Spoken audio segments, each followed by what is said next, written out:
tanam pinang rapat-rapat, agar puyuh tak dapat lompat. Jawablah salam saya dengan semangat, jikalau Anda umat Nabi Muhammad. Assalamualaikum warahmatullahi wabarakatuh. Bismillahirrahmanirrahim. Alhamdulillahirabbil alamin. Assalatu wassalamu ala asrafil anbiya'i wal mursalin wa ala alihi wa ashabihi rasulillahi ajma'in. Amma ba'du. Pertama dan utama sekali, marilah sama-sama kita ucapkan kehadirat Allah Subhanahu wa Ta'ala yang telah melimpahkan rahmat dan karunia-Nya kepada kita semua, sehingga kita masih diberi kesempatan serta kesehatan, sehingga sekarang kita masih dapat berkumpul dalam keadaan sehat walafiat.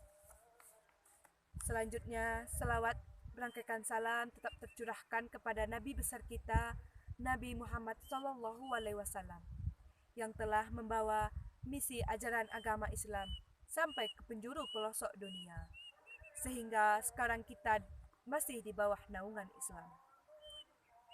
Teman-teman semua yang saya sayangi, pada kesempatan yang singkat ini, izinkan saya menyampaikan ceramah singkat saya yang berjudul Kematian.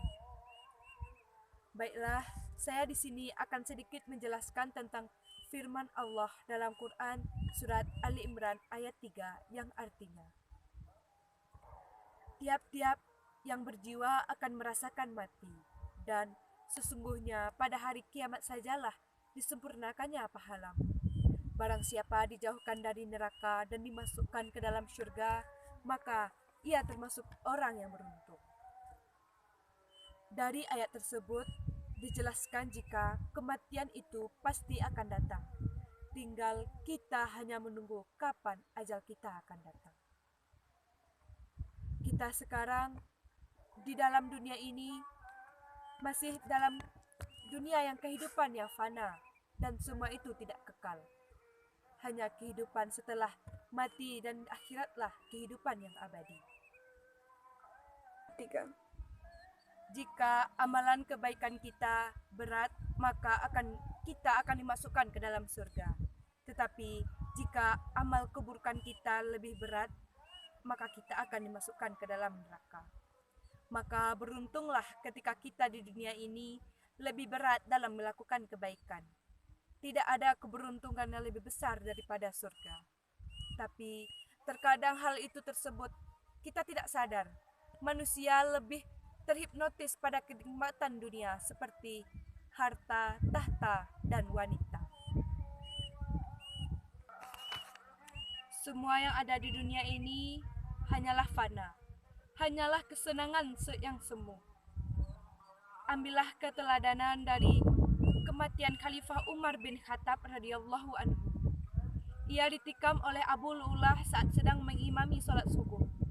Umar pun jatuh tersungkur dan bersimbah darah. Di saat itu Umar tidak mengingat harta, istri, anak maupun keluarganya. 3. Umar bin Khattab hanya mengingat La ilaha illallah Muhammadar Rasulullah. Lalu beliau bertanya, siapakah yang telah menikamku wahai sahabatku? Lalu sahabatnya menjawab, kau ditikam oleh Abu Lu'lu'ah al-Mujasi. Umar radhiyallahu anhu lalu berkata, segala puji bagi Allah yang telah membuatku terbunuh di tangan orang yang tidak pernah bersujud kepada Allah Subhanahu wa Ta'ala. Umar pun mati syahid. 3. Marilah saudaraku, kita mempersiapkan diri menghadapi kematian dengan segera bertaubat, memohon ampunan kepada Allah Subhanahu wa Ta'ala sebelum kita wafat. Sebab begitulah kematian orang kafir.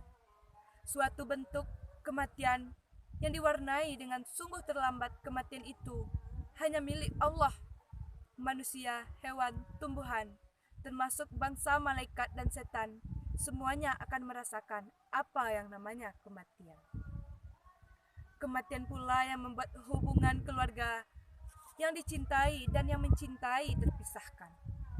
Karena kematian, seseorang harus meninggalkan harta benda yang begitu ia cintai. Begitu ia bangga-banggakan. La ilaha illallah, la ilaha illallah, la ilaha illallah. Sungguh kematian itu sangat pedih. Ya Allah, berilah aku perlindungan dan bantulah aku menghadapi sakratul maut. Ringankanlah sakratul mautku. Hadis riwayat Bukhari dan Muslim. Marilah kita senantiasa berada di jalan Allah Subhanahu wa taala agar kita kelak meninggal dalam keadaan husnul khotimah. Demikianlah yang dapat saya sampaikan. Apabila ada kesalahan, saya mohon maaf. Jalan-jalan ke Bukit Tinggi, singgah dulu ke Pariaman. Bagus tidaknya ceramah saya ini, yang penting bisa menambah pengalaman. Assalamualaikum warahmatullahi wabarakatuh.